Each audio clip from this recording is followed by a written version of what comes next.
It's the Center Fantasy Football Podcast. Welcome to the party, pal! Yes! Yes! This is my favorite part of the game. Analyzing all of the league matchups week to week. You can't win! Get him a body bag! Finish him! It is a bit above average. I said this sucks, and basically so do you. And discussing the boom, bust, and hidden gem players throughout the league. We ain't found shit! What the hell is Brett Favre doing here? I'm in town to play the Dolphins, you dumbass. Dan Marino should die of gonorrhea and rot in hell. Laces out. Touchdown!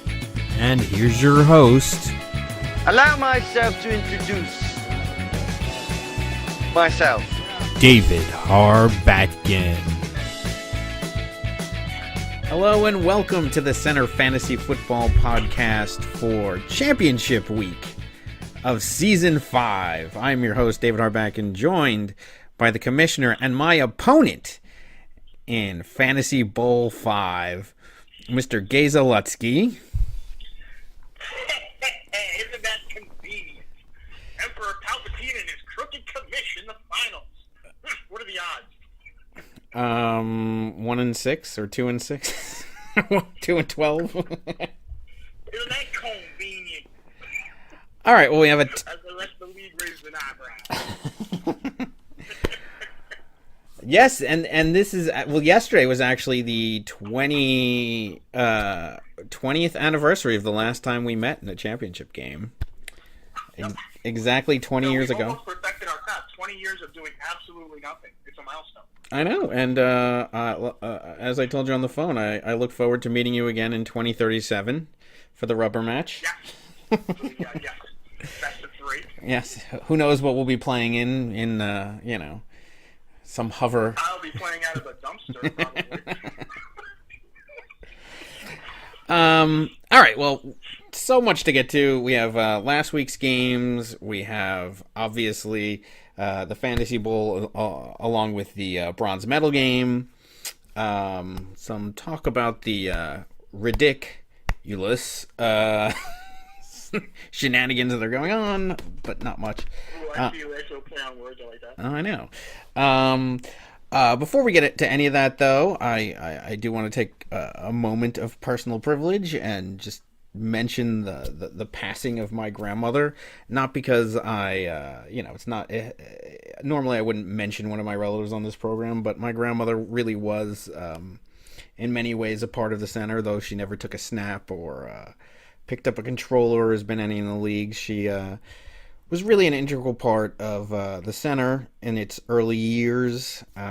Center Bowls 2 through 5 were held at her apartment. I'm sure many of you have fond memories of Avenue S and everything, and I just wanted to take a moment to, publicly thank her on the air for all of that. I got all of your kind words and your condolences, many of them written. I mean, Lombardi gave me a call, less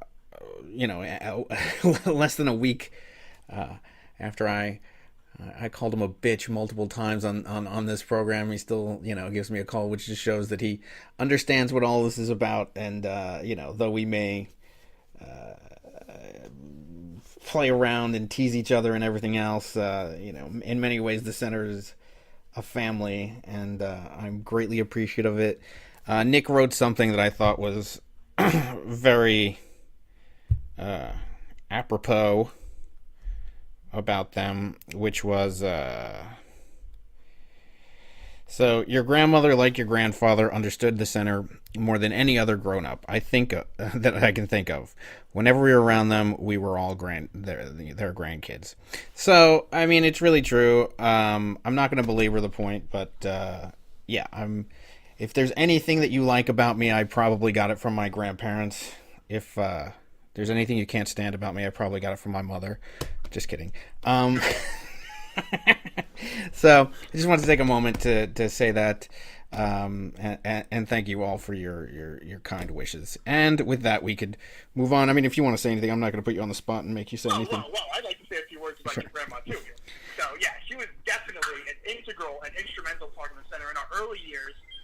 games up in Marine Park. I mean, they provided our first quote-unquote stadium because we had nowhere to go. We were playing in, like, what, your mom or dad's backyard.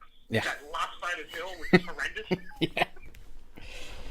And, horrific. If we had played there, I think the whole Center Bowl thing would have just, faded away after 2 seasons. But, so they kindly offered their apartment in that park that we played in. That became the staple there. We played there for like 4 years in a row. Yep.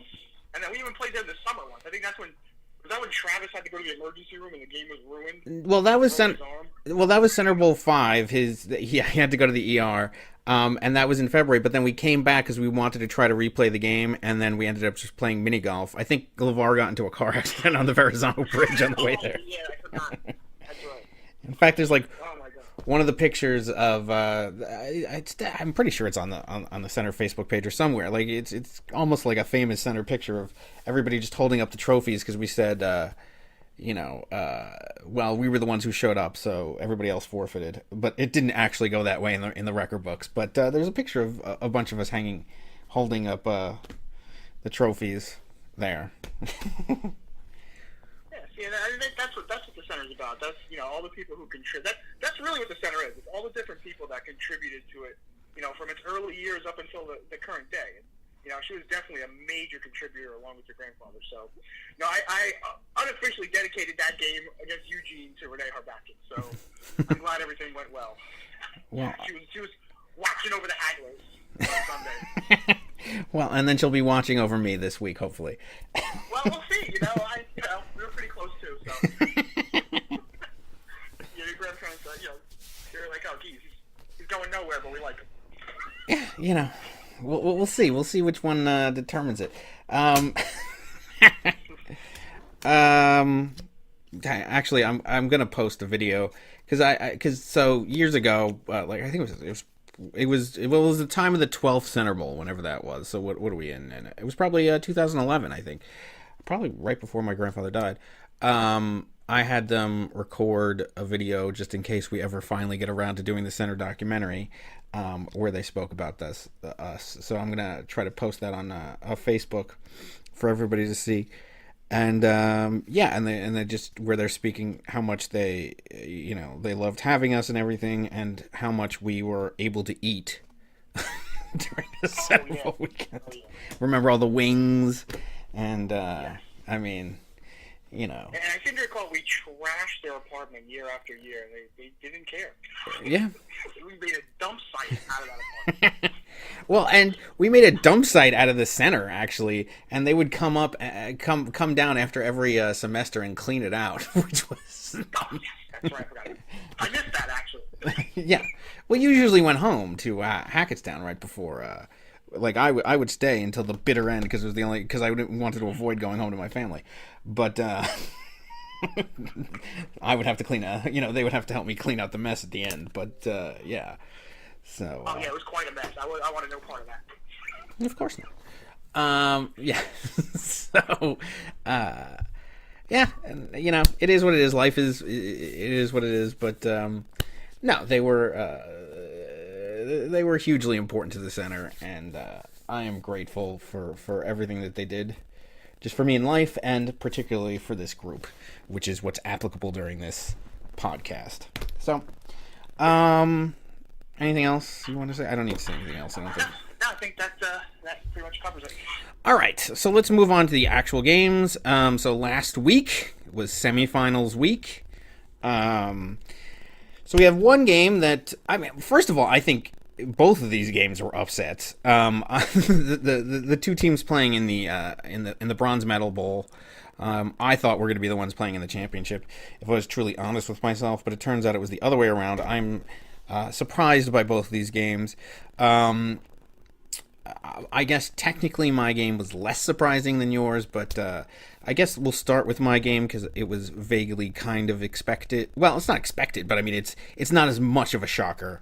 But the 1603ers ended up defeating Nick and Jamie 153.28 to 114.32. Really just a dominating performance by the 1603ers. Nick and Jamie had an okay game. They were hurt by the Antonio Brown injury, but I didn't watch these games because I was on the plane. But I'll I'll let you kind of describe what you saw at least. I did see the Saturday night game, or at least the scores, because Kareem Hunt, I got out of Saturday. He had 39.60 points, 10 for Kelsey. So I think I had 55 points after the end of Saturday. So I thought, okay, this might actually work out. And then Sunday came around.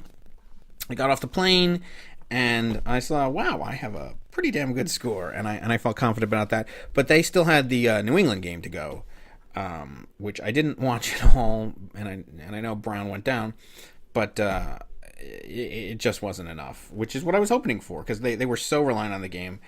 But yeah, I said I'd let you talk about this game, but I kind of haven't. But go ahead. Go ahead. Yeah, so Antonio Brown went down pretty early. He got into a collision in the end zone. I thought he broke his leg or something, because at first he was just like grabbing his ankles, as Nick and Jamie were. Apparently, because once you lose Antonio Brown, you're done. Yeah. I mean, you're finished. So he ended up getting helped off the field, and that's when I knew they were in big trouble. But they're actually in big trouble long before that, and it all happened on Saturday night when this ridiculous Kareem Hunt decided to, the Chiefs are hot again. So he got 39 points. I had the kicker, so I was rooting for field goals, and this son of a bitch, he just kept getting first downs and touchdowns. Luckily, he actually dropped another touchdown because the ball scraped the ground and they reviewed it. Otherwise, he'd be in the 40s. He'd have Todd Gurley numbers. But, yeah, Hunt had a fantastic game. I mean, Brown, I don't know if Brown would have made much of a difference in this one. This was just a show by her back end. And I've been, touting Nick and Jamie for the last 3 weeks. Like, this is the team to watch out for. I can't wait till you play them, Dave. And this was a spanking. This was just a flat-out spanking. Gronkowski did his part. Brady had a tough game. This was a tough matchup. And we'll talk about matchups more in the second game that we review. But this was matchup-based as well. I mean, Robert Woods came back, had a decent game. And, Lewis, I mean, it was all Patriots versus Steelers. And, with Brown would have made a difference, and Brady it would have had to been a major shootout. The key here, this Williams guy with Aaron Rodgers coming back, the Packers were a mess. Aaron Rodgers, I think, threw 3 picks. It was a nightmare. So he just tried to be the hero like Russell Wilson, and, it really hurt the running game for Nick and Jamie. And, the Boswell, the guy they paid $30 for that kicker for, came through with 8 points. And the Saints' defense against the Jets, I was a little bit surprised at, because the Jets suck. They had Bryce Petty. Their quarterback got knocked out, and they still put up 19 points. So, Nick and Jamie, of course, who I thought would have a quiet week, ended up bidding, which was a little inconvenient. I would have liked to have had the Saints, but as it turns out, I'm glad they got it. Yeah. Yeah. So, I mean, at almost all the positions, Nick and Jamie were beat except for 3. So, Nick Foles picked up last week, ends up getting 33.48 points, almost doubling Tom Brady's numbers. Not exactly, but, close. So that was huge. Even Thalian, who only got 6 points, this is one of his worst weeks in a while. I mean, he's still got more numbers than Antonio Brown. Now, obviously, had he not gotten injured, he would have gotten more, but still beat them there. There was a tie at the wide receiver position with Wallace getting 14.9 as well as Alshon Jeffrey getting 14.9. And then the running backs, I mean, that's where a huge difference was made. 25.6 points for LaShawn McCoy to Dion Lewis's 15 and 39.60 for Hunt to Williams' 3. Gronk did outplay Kelsey, getting 27.8 points to Kelsey's 10.6. And then Robert Woods got 16.5 to Alfred Morris's 8.0. So he did win that matchup, doubling his point total. But at that point, it really didn't matter. I had already won by the time that Alfred Morris's game happened. And then Zerline did get 2 more points than Boswell before the Hackettstown Banana Peel Department decided to injure him for this week's game. And then, yes, the New Orleans defense, though they only got 6, they did get 1 more point than the Denver Broncos. But all in all, just, this might be their second, the 1603ers' second highest total all season long. And I'm thrilled that it happened at the right time.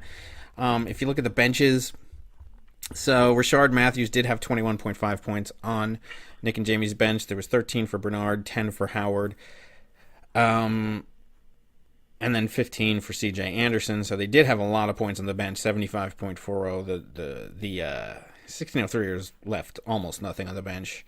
40 points, but 19 of which was Kirk Cousins. I mean, these were terrible numbers on the bench, so we did play the right guys. Hogan was out. He ended up being declared out before the game, which was kind of surprising, but nonetheless, Wallace came in and filled in the role nicely. So yeah, I mean, we're not going to do wrap-ups for this season of the teams because these teams are still alive for the bronze medal game, so I'm not going to do a wrap-up of Nick and Jamie's season. We can do that next week on the final program of the season when we go over that. But yeah, all in all, this was really a game where the 1603ers showed up, and it's not that that Nick and Jamie they just didn't have the kind of numbers that they've been having the last few weeks. So with that, the 1603ers move on to their second fantasy bowl, and it's my first chance, or it's my chance at a first championship. So we're still alive for it, and I couldn't be happier. I think you're the first team are you the first team to make it there twice? No. Fantasy season? No, the Whalers made it twice. He's lost both, unfortunately. There's never been a team that has lost a fantasy bowl to just come back to win it. So, Whalers was in the first fantasy bowl, and he was in fantasy bowl three. Yeah. And Nick and Jamie, I got to tip my hat to them. They had a great season. I mean, they rode that three-headed monster, almost had a four-headed monster. But they rode that three-headed monster for all it was worth, and just one of the heads fell off. At the wrong time. Yeah, but we'll see how they perform next week. I mean, it's still a great matchup for that game. Which let's get to the other games so we can talk about their opponent, and that would be Dave's Secret Crush. I'll read the headline from Yahoo News. Hackettstown Hagglers stuns Dave's Secret Crush. I couldn't agree more. This was a stunning loss. I'm gonna put it.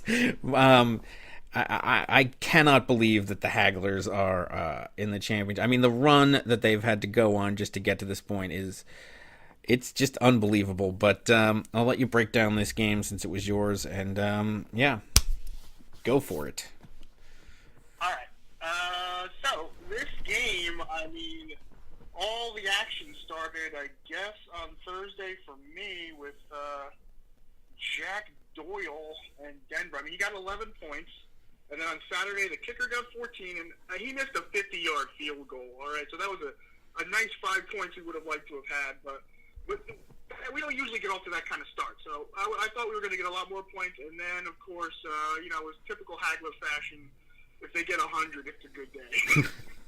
But more on Eugene's side of it, this is where we alluded to the matchup situation. He had some really tough matchups this week, and none bigger than the Rams-Seahawks game.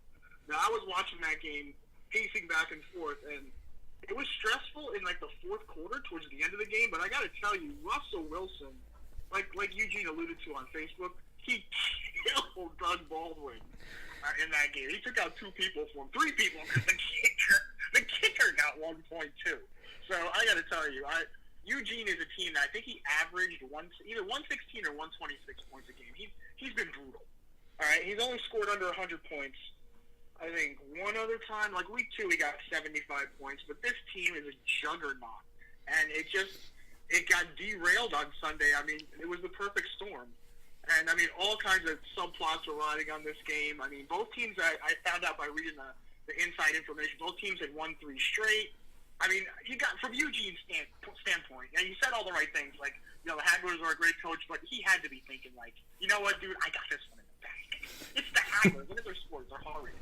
And then just a whole bunch of players just did not show up in this game. It's just one of those, any given Sunday, I guess, is the cliche, but I mean, he had Le'Veon Bell. That was another subplot. The big Le'Veon Bell controversy. So I'm sure Lombardi was licking his chops. That Le'Veon Bell would put up a bunch of points, and he did. He put up 27. But, Drake put up 23. Diggs actually showed up. Fitzgerald, I don't know what happened to him. He had like 5 or 6 points early in the game and then just vaporized. The rest of Eugene's team, he just disappeared. Westbrook didn't really do anything, but Baldwin, I mean, that was a massacre in the Rams game, unfortunately. So Baldwin got sabotaged. Joe Flacco, this brings up an interesting point. Eugene pulled a perfectly legal and diabolically dastardly maneuver where your opponent picks up all the good quarterbacks. So the Hackensack Hagglers woke up to dismay because he had picked up Blake Bortles, he had Roethlisberger, and he picked up Jay Cutler. I mean, some of those quarterbacks would have been nice to have on my team now. Thanks for shocking me again. But, and thank you. An actual, authentic thank you for doing it this week. Well, yeah, that's great, yeah. So, but anyway, he left, interestingly enough, he left Joe Flacco, who with the Browns matchup, you got to figure, I guess it's a toss-up between Cutler and Flacco, but I was like, you know what, Flacco, why not? Just shove him in there. He's playing the Browns. How bad can it be? And he actually came up with 23 points, which is pretty decent. And, and then he left himself a little bit exposed at running back, which it all turned out all right. So we'll briefly, it was a Theo Riddick potential bomb, but in the end, we'll just leave it at everybody did the right thing because, Dave Harbakin sufficiently covered that topic last week in his 2-hour rant. So that's all covered. And I did want to just mention that Cutler only got 8.76 points. So had he picked up Flacco and left you with Cutler, which I thought would have been the better move, you would have ended up with only 8.76 points at the quarterback position, which, if I do the math, you would have you won by 11 points. So that's 3. Yeah, you would have lost. Yep. So that's pretty big. And then had he played either Roethlisberger or Bortles, he would have won. So I mean, it was there for the winning. Would he have won with Roethlisberger? It would have been damn close. He might have. Oh my God, that would have been so close. Add an extra. That would have been so close. And then obviously, in hindsight, anybody can say, "Oh, we should have played Bortles," like Matt Sabers would say. But you know what? Russell Wilson has been an MVP candidate all year long, so you cannot fault him with going with Russell Wilson. No, I don't fault. I absolutely don't fault him for doing it. But like we said on the program, I mean, it might have given the matchups might have given me pause. And then once he picked up like the Bortles that was hot and given the matchups, I would have considered it. I don't know if he did consider it or didn't, but I don't blame him for it. That it's Thursday evening quarterbacking is you don't know where it's at, but I mean I'm sure he's got to be kicking himself over the whole thing. But I don't know what I would have done given the situation either. But I mean, this is one of those things where Eugene can almost have a Dennis Green type of situation where he kicks the chair. We let him off the hook. Because he really did. This should have been a smearing, any day of the week. I'm still astonished by what happened here. I cannot say, we beat Eugene. Who's next? Because this was completely ridiculous. I don't think I've ever seen anything like this, in any of my sporting careers. I mean, me and Matt the Sabers had Gorilla in Manila, where I let him win the first 3 games and I demolished him. But this is an actual collapse. I think the closest. I think the closest thing in the center to an upset of this level would you would have to go back to the series where Sorrow beat you in season 10 of the BHL, where it was that was the year that Nick had just found out about the CAG and ended up being me, and then so we were all gone. I mean, and so this is as colossal. Well, it's or just as the magnitude of the upset, because Sorrow that season had nobody thought Sorrow was going to win that, like nobody, and I think that's the same case here. I mean, just the utter shock. You'd have to go back about 20 years to find an upset of this level, because Eugene, he's basically, ever since Nick's collapse with Aaron Rodgers, Eugene has been I mean, it's been almost neck and neck between me and him. The odds maker had to think that this was going to be, Dave's secret crush versus versus somebody, and maybe even Dave, fantasy bowl. But I mean, the Hagglers are on quite a ride right now. Well, I gotta say, hats off to Eugene. An outstanding competitor. Well played with the Le'Veon Bell deal. He made the most out of Le'Veon Bell, and he really did the right thing with the Riddick situation. I mean, hats off to him for being a gentleman. Yep. I was gonna say that next. Yep, he did. He made the right choice, and very, very classy move right there. And what else was I gonna say? And fortunately, I'm just thrilled that it didn't blow up where it was like Riddick got this like huge score, and he would have won by that, and by doing the right thing, he would have been eliminated. So I'm just glad to see that Powell got more points than Riddick, and that it didn't make the difference in the game. I'm just thrilled about that, and certainly this is something that we're going to address going into next season. In hindsight, this is like one of the most bizarre things. Eugene really benefited and really got shafted by that offside penalty in the Steelers-Bengals game.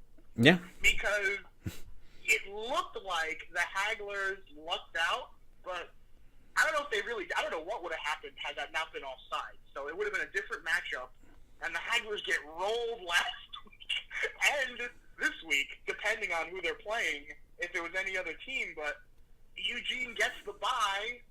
I get minor in the Kamara concussion, right? That was the concussion week, and Eugene has this kind of tough. I mean, I don't know. This is just fate. Well, more than anything else. So if you don't have the offsides, then Nick and Jamie would have played minor last week. They would have won. So and then the Hagglers would have played Eugene. So Eugene would have eliminated the Hagglers. This would have been a game versus Eugene versus Lombardi, and Lombardi ended up with 128 points last week. So Lombardi would actually be in the championship game had it not been for that offsides, which would have been interesting, an interesting matchup, and the Hagglers would have just been eliminated. So, I mean, that would have been quite a matchup. Eugene versus me after all of the back and forth all season long and everything, and then he would have been able to really rub it in your face. But now, But you know what? That brings up another point. It would have been Eugene versus you, and what seeds were you? 1 and 2, right? No. And I think, as you pointed out, we would have been 3, right? No, I was not. I was in first place no matter what. It was 2 versus 3. So the Blues would have been 2. Eugene would have been 3. 3. So had he won, that still would have been the first time that anybody other than 1 and 2 has been in the final. No, because the Blues would have been number 2, and they would have been, so it would have been 1 and 2 in the final again.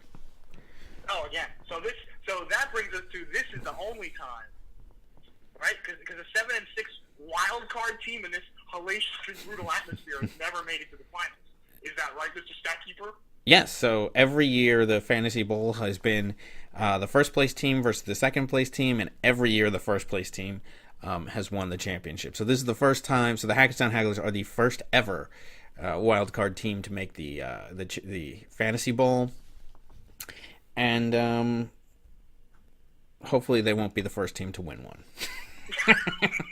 hopefully at least the pattern of the first place team winning the championship will hold. I sincerely hope so.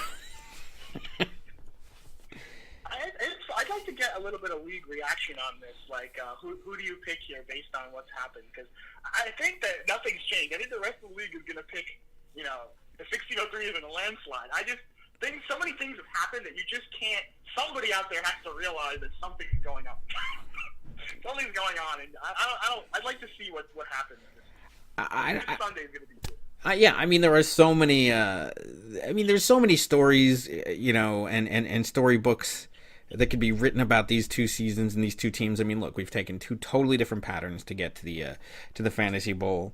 After the auction, the 1603ers were predicted to literally not win a single game. We were predicted to go 0-13 by the computer, and not only did we not go 0-13, there has not been a week where we haven't been in first place.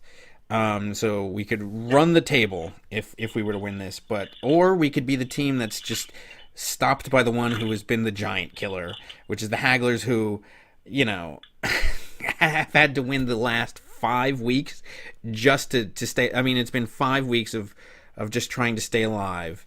And just meeting teams on the week that they've had an off week. It's not that the Hagglers have just been blowing everybody out. I mean, you've just caught everybody on their worst day. And then on top of that, you have two totally different styles. I mean, essentially, the 1603ers have basically had, the same team. I mean, there's been a couple moves here and there, but I mean, the core has largely been the same all season long.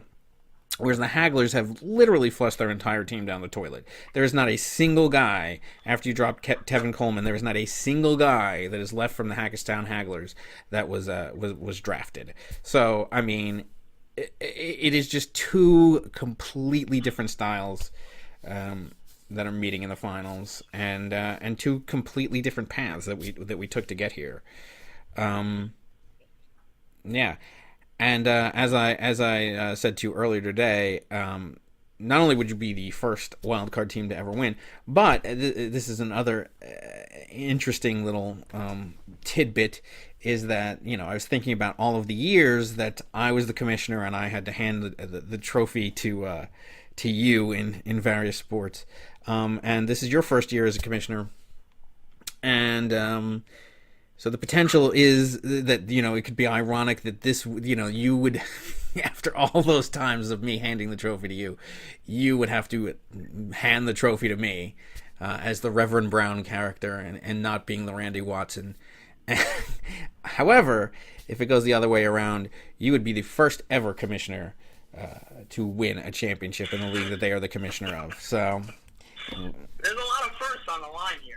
I know. There's a lot of firsts going on. And conversely, this would be my first ever championship in anything after all of this time. So I mean, there's so much. I mean, riding on this game. Now the league knows we can't have you win anything. So there's a lot of pressure on you. I know. Believe me, I've been spending my time watching, coverage of. He's been doing Dan Marino isotone commercials his whole career. This is his shot at the mountaintop. Yep. Like, do we go down as the Dan Marino? I mean, not that I'm retiring now. I still got a long time in me, but when we finally can shed the Dan Marino label here, finally, or do we just, I mean, all of these teams in major sports, the Red Sox, the Cubs, the Cavaliers, so many teams have finally gotten, to the promised land. Can we join them, or are we just going to be the 86 Red Sox and the 84 Cubs? I don't know. It's we'll see. Well, he's been hearing races out days from Ace Ventura, from old ladies on the sidewalk for the last 15 years. So this is it. But look who stands in his way. A familiar face once again. No, not the bad dude. You're not going anywhere, buddy. Yep. And our only time in all this, in all the years of the Senate, the only other time that we met in a championship was literally 20 years ago yesterday. So, and you demolished me 4-1. So, I think I won the first game of the series, and it was like, whoa, wait a minute, and then you just nicely took care of me. But you were the heavy favorite that year, obviously, and now have the tables turned? They're reversed. I'm clearly the heavy favorite. Can I actually pull it off, or will it'll just be devastating, and then 2037 will mean nothing.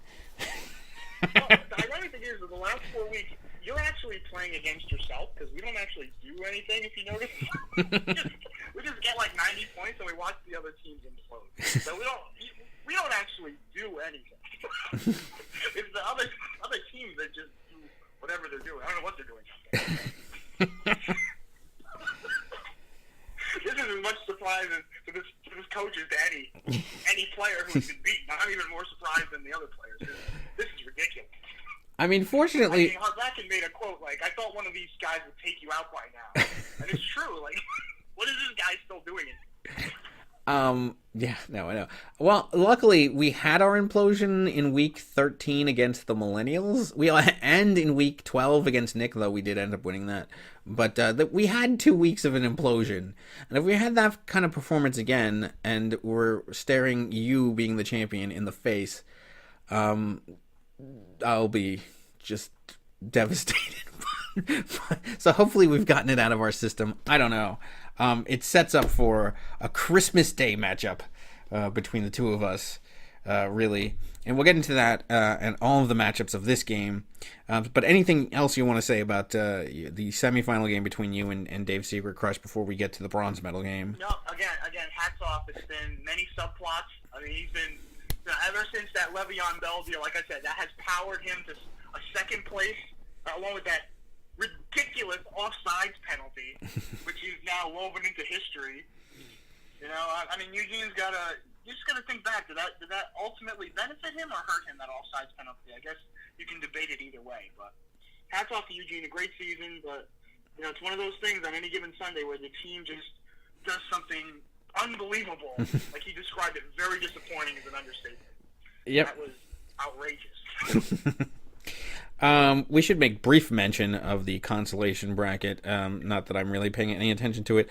But Nikki Baby and the Millennials played in the 12th place game. Nikki Baby wins 106-94, so the Millennials finishes in dead last, with Nikki Baby finishing in 11th. In the other consolation bracket games, Lightning Rods ends up beating the special team 143-119. And Tillet Trey ends up beating... Well, the good news is he does get Ezekiel Elliott back this week, so he should be ready to go for whatever game is coming up. I think it's like the 8th or 9th place game. I don't know. Well, let's see. It's probably the 9th, 10th place game, I guess it is, or something, right? I don't know. And then...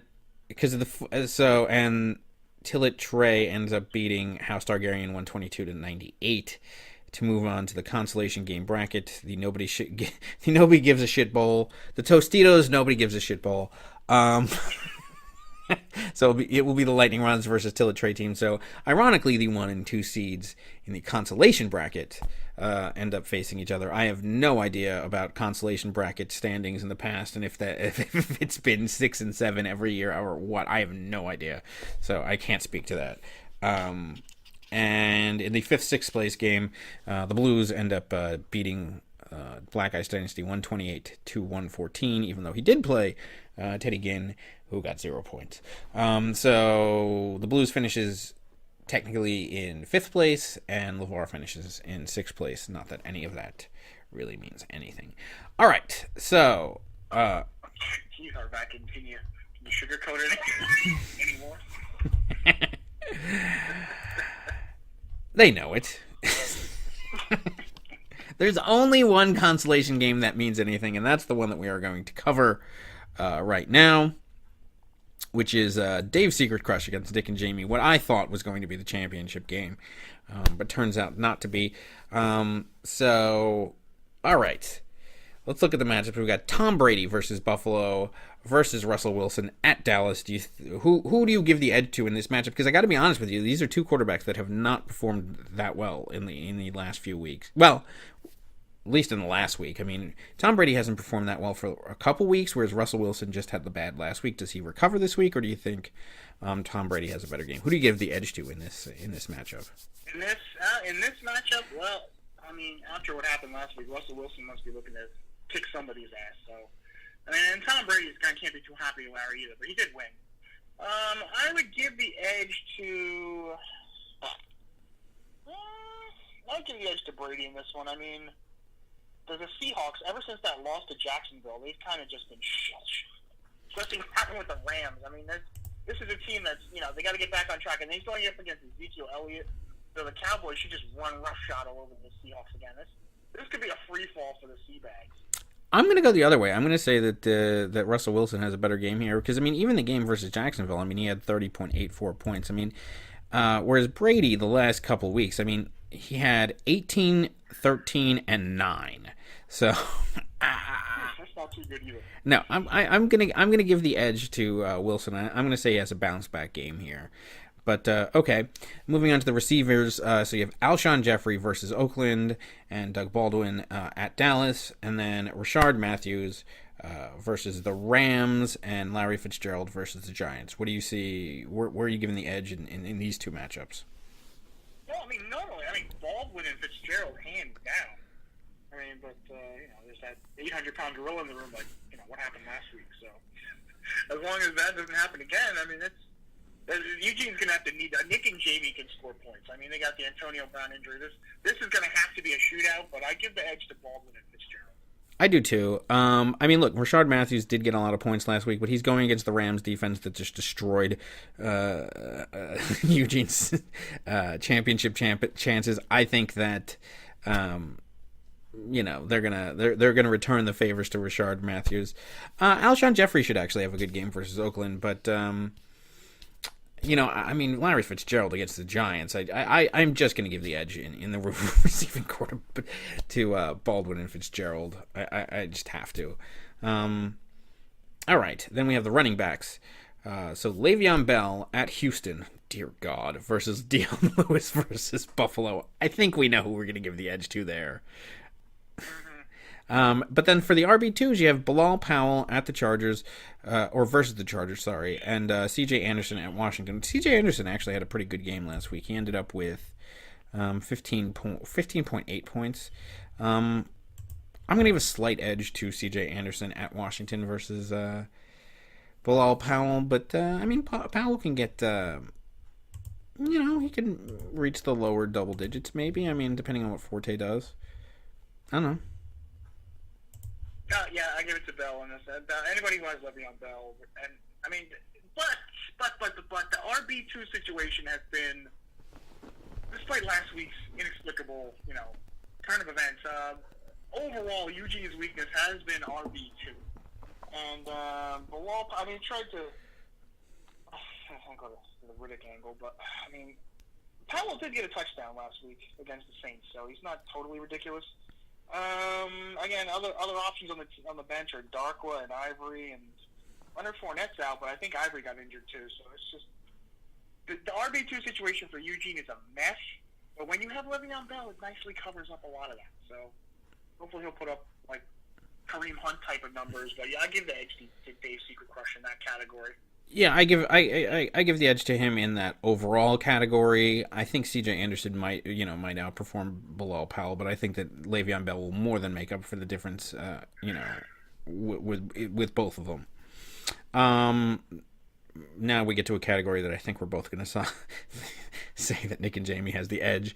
Rob Gronkowski versus Jason Witten. Witten going versus Seattle, Gronkowski going versus Buffalo. Doesn't matter. Obviously, you pick Gronk here. Obviously. Yeah.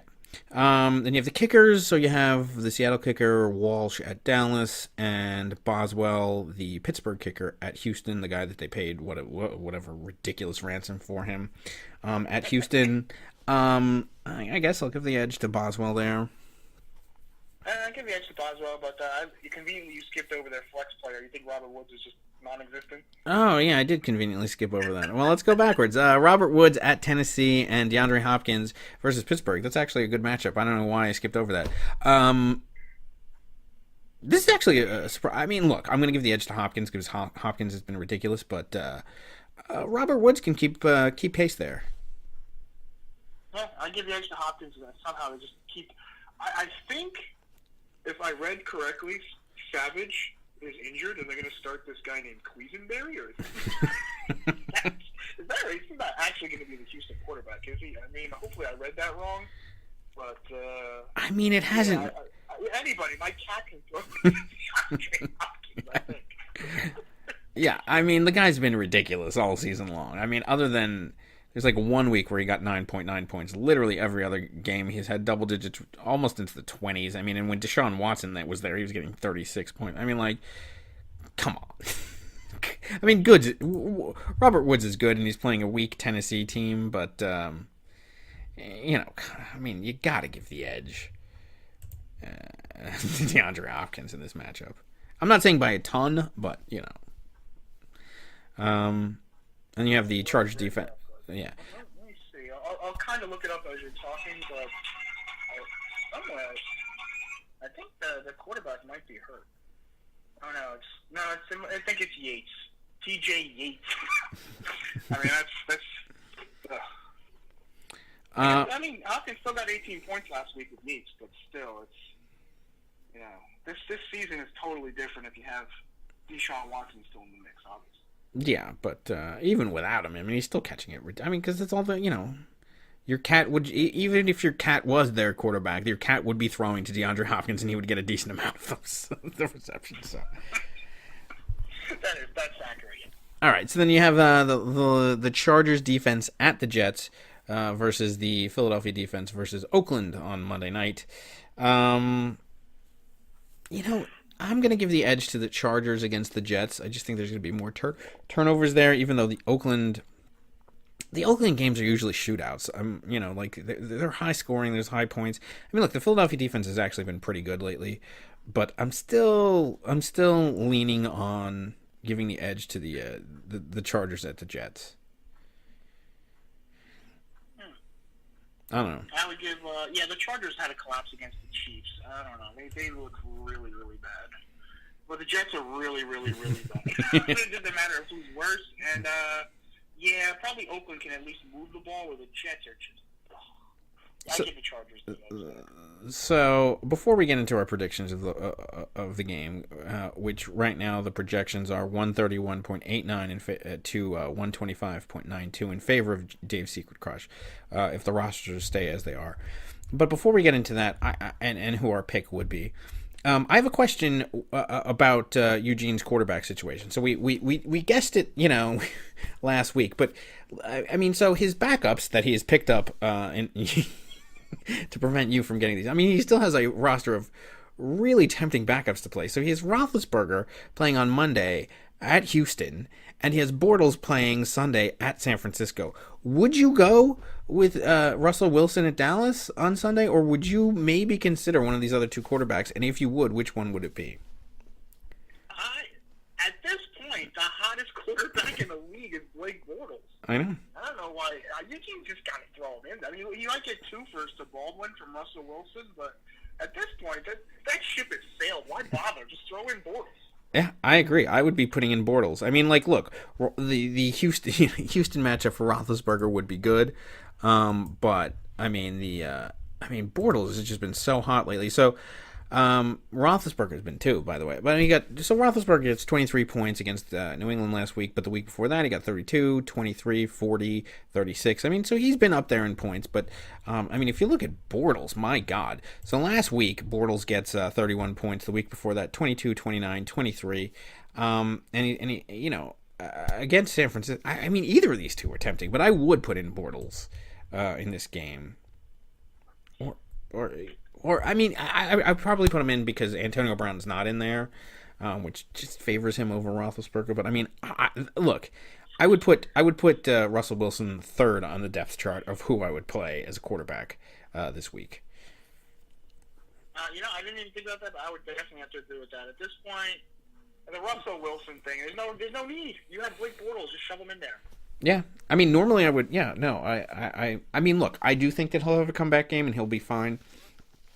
But I just think that the other two quarterbacks are just much, they're just having a better end to the season, and I think you got. I mean, these are not like, at least, well, Bortles is a shit quarterback, but the way that he's been playing lately, how can you not put him in there?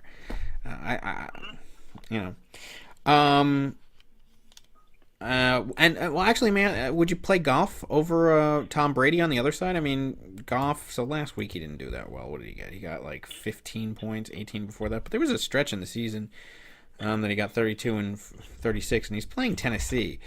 And I read you the numbers for Tom Brady. Would you keep Brady in there, or would you put in Goff? You know what? Brady is difficult to predict him. I mean, Goff is he's on fire. Again, it's the same thing with Bortles. I mean, these names aren't familiar to oh yeah, these are must starts, but you got to look at the season that they're having. I would start Jared Goff if I were Nick and Jamie. I think I would too. The Rams are just an offensive juggernaut. Yeah, I mean, well, he didn't get that many points that last week. He only got, the last 2 weeks, Goff, even though the team has gotten a lot of points, he only got 15 points last week. He threw for 120 yards, two TDs and 1 interception. I mean, they won 42-7, but, and the week before that, when they won 43-35, he had 199 yards and 2 TDs. I mean, he's not lighting it up lately. I mean, he's got Gurley. I mean, he can throw it to Gurley. I mean, Brady's good, though. Well, if that's the case, then maybe it's more 50-50, but I don't know. I mean, but Brady has been... but in that same period, Brady got 18, 13, and 9. Yeah, it's not exactly lighting up the scoreboard either. I would have thought that you'd be talking that way about Tom Brady.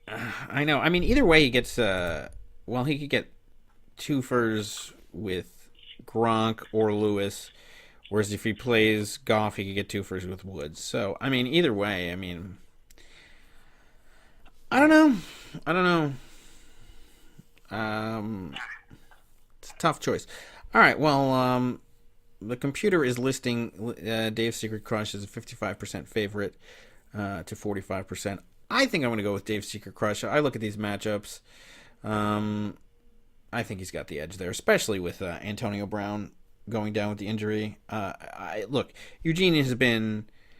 if he doesn't win this, and doesn't walk away with at least third place, that's got to be killer. But I think that he comes through.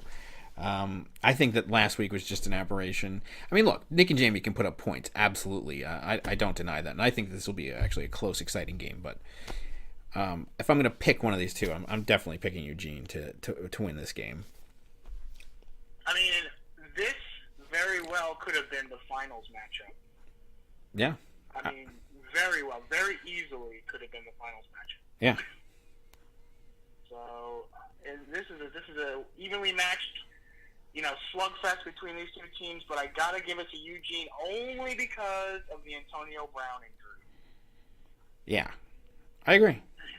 I think that makes the difference. I mean, look, he's plugged in some good receivers there to make up for it. I mean, Alshon Jeffrey and Rashard Matthews have been good, as has Robert Woods, so it's not like, he's putting nobodies in there. I mean, he actually has pretty good backups there, but I just think that, obviously Antonio Brown is beyond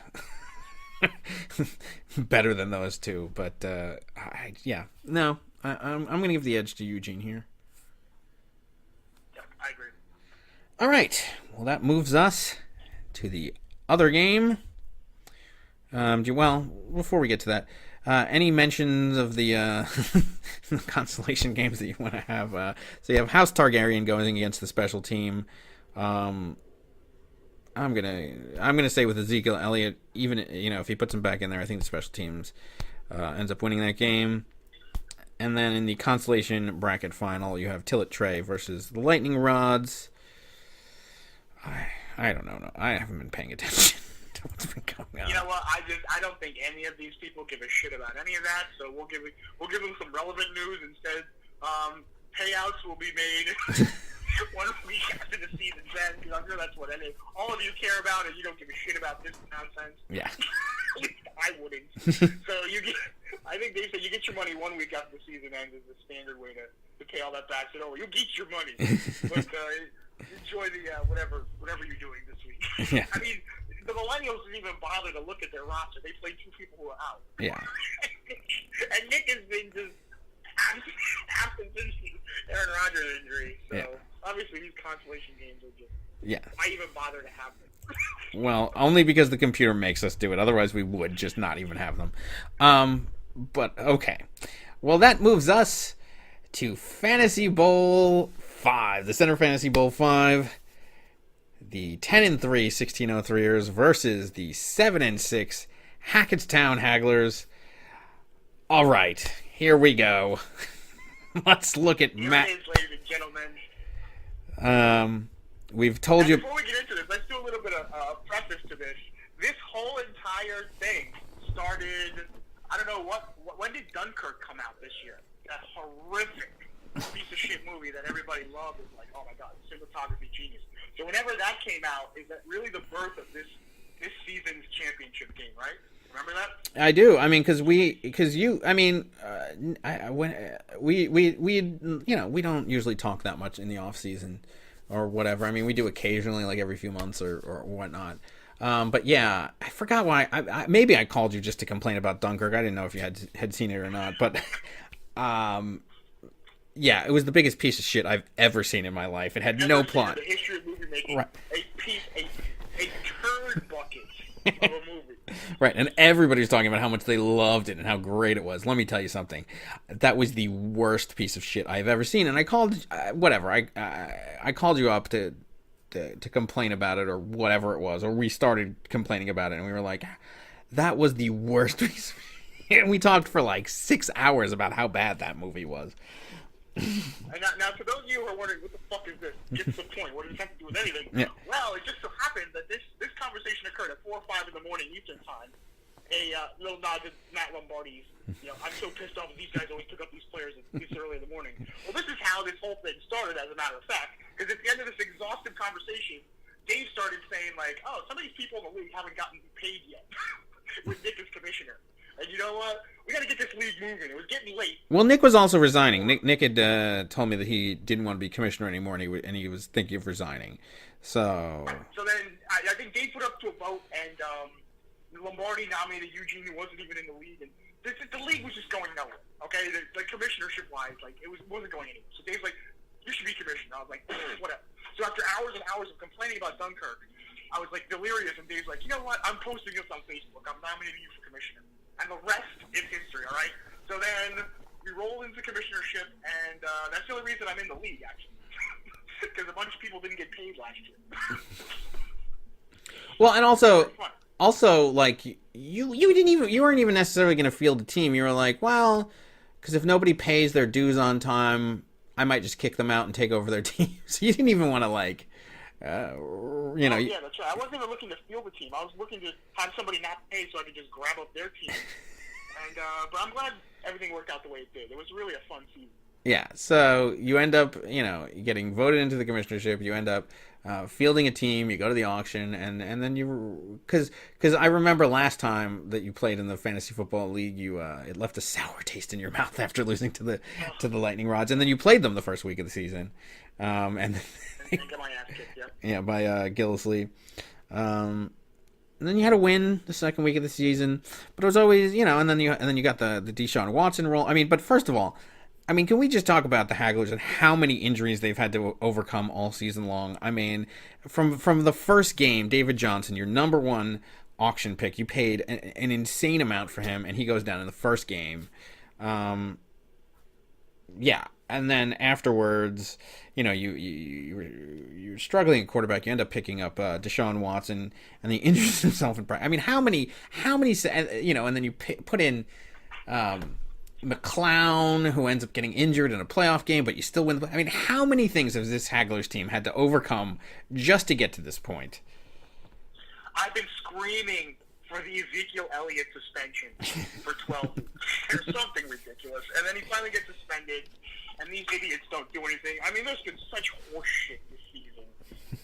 We've had a loss to the Millennials where Marvin Jones Jr. got a ridiculous amount of points and got the last reception of the game was just enough for the win. I mean, there's been some horseshit. But you know what? The sweet part about all of that's in the past. It's a whole new, fresh, it's winner take all. All that shit doesn't matter right now, but this has been a hell of a season. Yeah, and for the 1603ers, like I said, coming out of the auction, they were ranked dead last, projected to get 0 wins, go 0-13.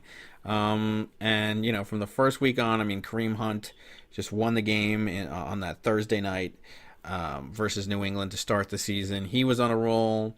And then Odell Beckham was injured at the beginning, and then he came in, and he was, dominating the league. Then he has an injury, so he goes out. But we had guys to, step up, throughout the season. And, I mean, essentially it's largely the same team that we had. And then, we never had a quarterback all season long. Who were we rolling with at the beginning of the season? I mean, who was my... it's been horrid. I mean, we had Roethlisberger and Stafford. We traded you picked up Carson Palmer. Well, out of the garbage bin from you. So we had Stafford and Roethlisberger. We dropped Roethlisberger after he was sucking goat's balls for most of the season. Eugene ended up picking him up. And then, we picked up Carson Palmer. We finally dropped him. We traded away Stafford for the Fuller trade after what do you call it? After Odell Beckham went down, and then got rid of him after Watson went down. So then we were rolling with Kirk Cousins for a lot of weeks, and Kirk Cousins just was never really... I mean, there was like 1 or 2 weeks where he did something, but there were so many horrid weeks. He has no offensive line. And then finally, like last week, we were able to pick up Nick Foles, who last week played great, and hopefully he will this week. But, I mean, so there hasn't been as many kinds of injuries or anything or adversity. I mean, Hogan got injured. I mean, he was our number 2 receiver. I mean, we had like the number 1 and number 2 receiver in the league for a long time. They both go down with injuries. But we had the loss to Minor in week 5, where he just kicked the stuffing out of us. And then the week after that, we lost to the Whalers. When what's his name? Demaryius Thomas finally got all those receptions in that Denver game, making us lose by a couple points. But we really haven't looked back since then. We went on a 7-game winning streak, I believe, only to have it,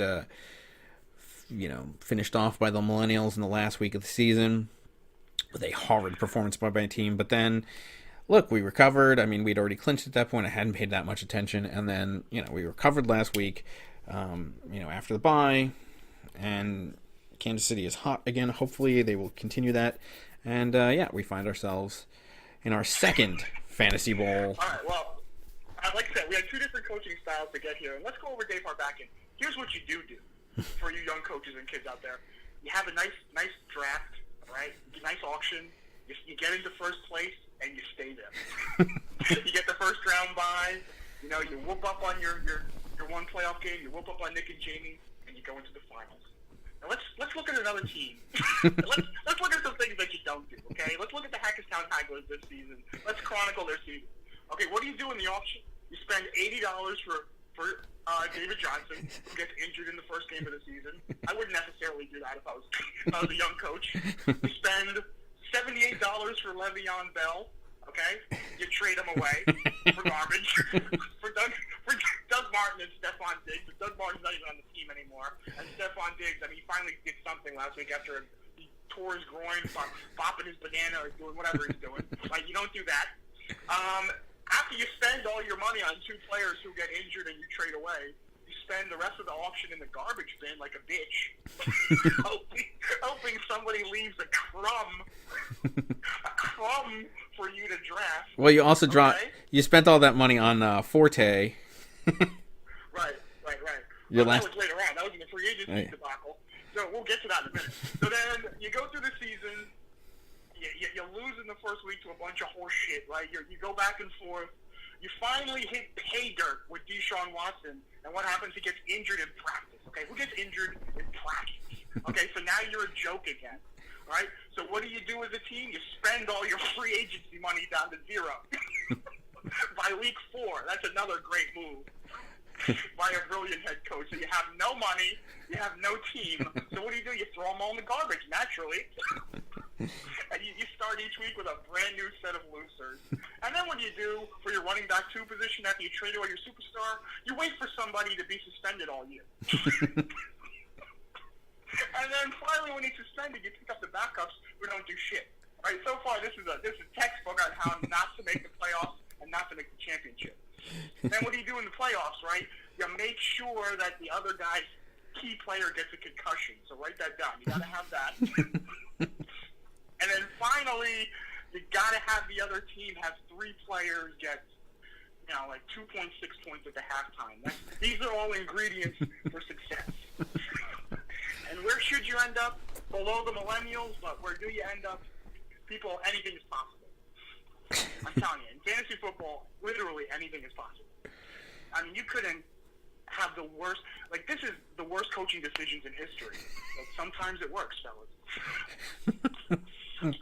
Sometimes it works. Yeah. All right, well, that leads us to where we are. Let's look at the matchups, position by position. So we have Nick Foles versus Oakland going against Joe Flacco versus Indianapolis. Now, both good matchups for these quarterbacks. I don't know. Where do you... but I mean, Foles, come on. I don't even know if Flacco's going to be playing. A lot of these players are hovering around the garbage can. So, right now, Joe Flacco, it's either him or some other loser. So, you got to give it to Nick Foles. He's hot. He's red hot, taking over for Carson Wentz. The team's on a roll. But you know what? They have everything all wrapped up. So, I don't... But still, it's Oakland. Oakland sucks. So, you got to give the edge to Nick Foles on that. And then we actually have an interesting matchup between 2 Minnesota wide receivers. So for most of the season, Thalian has been getting the targets and the catches, whereas Diggs has not. But that changed last week, where Diggs actually got way more than Thalian did in terms of points. Is that going to continue as they both play against Green Bay this Saturday night, or which one of these 2 receivers do we see topping the other? This could go either way, this matchup, because this one could go either way, actually. But I mean, you have been calling Thalian Case Keenum's butt buddy. Oh yeah, he's his quote unquote lover. He loves himself some feeling. I mean, he just snaps the ball and looks his way immediately in quadruple coverage. And for whatever reason, that didn't happen last week. So maybe that's a sign of something's happening over there. Maybe they had a fight or something. But I'm sure they're back together again for this game. So I just question that whole mess over there. I mean, Thielen's good, but I mean, Stephon Diggs is. I mean, there's the Eugene trade, ironically, playing a factor last week, and then hopefully, something will happen with Diggs this week. But I'm not. Diggs is. He's not exactly a dynamo. He is a haggler from 2015, so Oh yeah. But it is part of the controversial trade that Matt Lombardi was just bringing. Does this actually help out in the long run? Well, we'll see. I don't know. Yeah, we will see. And then we have Mike Wallace versus Indianapolis going against Westbrook at San Francisco. Now, positive matchup for both of these teams. But Westbrook did not get the touches last week. He only ended up getting 4.1 points, and that's after 4 straight weeks of double digits, as opposed to Wallace, who ever since he's come back has gotten double digits. He had 16. Oh no, he didn't. Well, he had 14, 10, 16, and then there was 9.8. But Macklin's not even in the game. He's the only receiver in the game for Flacco, going against the very porous Indianapolis defense. I mean, look, if Westbrook somehow gets all of the touches, he could, perform well. But otherwise, I'd give the edge to Wallace here. I have to give the edge to Wallace. Cole and that other fool on the Jaguars stole the show last week, and they're probably going to do it again. I don't know. I just have no luck getting anybody the ball. We put everybody in the right matchups, but they just do not get the football. I don't know what's going on. Westbrook had a horrid game. He was wide open on all the passes, but they decided to throw it to Cole, who, conveniently enough, ends up on Dave's team for a mere, $5? Flat broke, as we mentioned earlier. In the land of $0, $5 is king. Yeah, so let's skip down to the flex position. We have Cole right now going against Sterling Shepard. Shepard is going at Arizona. Cole in the San Francisco game once again. So I mean, if you match him up against Westbrook, I mean, it's really once again a question of who does the quarterback turn and throw to. I mean, there's still a chance that I might play Kendall Wright, who I also picked up this week, going against Cleveland. I don't know, but right now I'm kind of leaning towards Cole. Either way, I think both of them should be better than Shepard. Though I don't know. I mean, look, Shepard last week got 30 points. So, is he going to have that kind of performance again? I mean, because prior to that, he had 2.7, 8.6. I don't know. Is he back? Or is this a blip on the radar? I don't know. Well, Shepard is the first non-kicker to be thrown in the garbage by the Hagglers and then reacquired out of the toilet bowl. So, his second stint, we'll see what happens. Wasn't Doug Martin fished out of the toilet bowl before he was flushed down again? Oh, yeah. Oh, I'm sorry. he's reflushable. You also had, I'm sorry. You also had Alfred Moore. You had a ton of guys that you picked up and flushed down plenty of times. Yeah, but that's non-suspension related. I mean, every time he was supposed to be suspended, he got back on the team. And that doesn't count. And then didn't end up playing when he actually was doing well. Right. He was never right. Right. All right. So then we have the running back matchups. You have LaShawn McCoy at New England versus Kenyon Drake. Drake's Cakes at Kansas City. Look, Drake is good. He's been really good lately. He's the one who actually won you the game in that minor wildcard game. So he's nothing to sneeze at, but neither is LaShawn McCoy. But anything to sneeze at. He's been great for most of the season. I'm going to give the edge to McCoy, but not by that much. Slight edge to McCoy. Drake's Cake has been one of the hottest running backs in the league the last 4 weeks or 3 weeks. It was quite interesting to actually get him. That's one of those things where you just Millennial got the other guy, Damian Williams, and it's just 50-50. Williams injures his shoulder, and Drake's Cakes takes off. I mean, it could have been the other way around. It was the opposite with Dalvin Cook's replacements, because he got McKinnon, I think it was, and somebody else picked up the other guy. But so he guessed right on one of them, he guessed wrong on the other one. But for this, you got it right. And then in what is the biggest disparity in matchup, the RB2 position, you have Kareem Hunt versus Tariq Cohen, was picked up by my team last week. Had a horrid game. I dropped him so that I could pick up Kendall Wright, and you end up fishing him out of the garbage can, going against Cleveland. I mean, look, Hunt versus Miami, Cohen versus Cleveland. I'm going to give the edge to Hunt by a long shot in this particular matchup. Yeah, we're going to try and hold him down to 39 points. That's the target. Yeah. Then at the tight end position, you have Kelsey versus Miami and Antonio Gates at the Jets. Obviously, it's a good matchup against the Jets, but still, it's Kelsey versus Gates. I'm going to give the edge to Kelsey. Oh, yeah, they dust off Antonio Gates from the tomb from his sarcophagus. Hunter Henry got injured with the Chargers' favorite injury is a lacerated kidney. Yeah. They serve up a kidney injury to whoever's on their team. I don't know how they do it. Yeah. There must be some flaw in their equipment. They can't cover the kidney area. So I haven't read a single thing about Gates doing anything, but he might be out of there too. This is another question mark position where I don't know what to do. The other guys are all injured and they all suck. So and they have tough matchups. And Jack Doyle, which we've been rolling with, has the Baltimore Ravens, and they're going to get killed. The Colts are going to get killed. There's no point to putting Doyle in there. Yeah, you also picked up Selleck, who's going against Jacksonville, which is not exactly a favorable matchup there. No, he's injured. Everybody's nursing their injuries. It's just a nightmare. Yeah, Sanu actually on your bench, which I find interesting. He's injured too. I don't know. You get conflicting reports whether Sanu's going to blow it up or not. It is New Orleans, but he didn't do shit last game, and he's injured. We got to make some really big decisions in the next 2 days.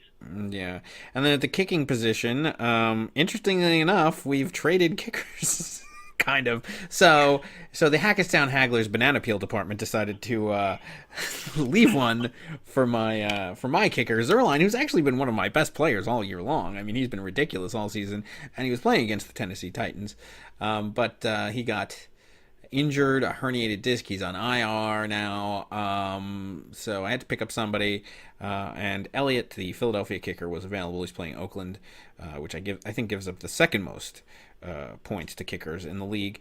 So, but he was a former Haggler from this year, and Butker, as we all know, was the 1603ers, former kicker, especially on the week that Zerline was off, and then there were a couple of other weeks that we had him in there, and we were carrying two, field goal kickers, and we finally dropped him, and the Hagglers picked him up.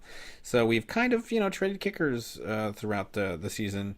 I end up with yours, you end up with mine. But it's an interesting matchup. So Elliott versus Oakland, Butker versus Miami. I think these are both they both have good matchups here, and they both can do something. I don't know. We'll see. Yeah, we'll see what the king. Zerline was. We like our players slipping on banana peels during the game, not before. So yeah, that's we true. dropped that banana peel a little bit early. We'll see what happens. Yeah. And the defensive matchups, we have Chicago going versus Cleveland and Pittsburgh at Houston. Both good matchups for both of these defenses. I don't know. I honestly don't know who I give the edge to in either of those games. I mean, I think there's. I mean, and defense has been very hard to predict. I mean, other than the Jaguars, Nick's best offensive player, defensive have been hit or miss. Excuse me. So I don't know. I don't know who I give the edge to there. So special teams, I actually, kicking and defense, I think it's almost a wash in this. It is. And I did make a bid for the Chicago Bears for $0, but obviously that wasn't enough. Yeah.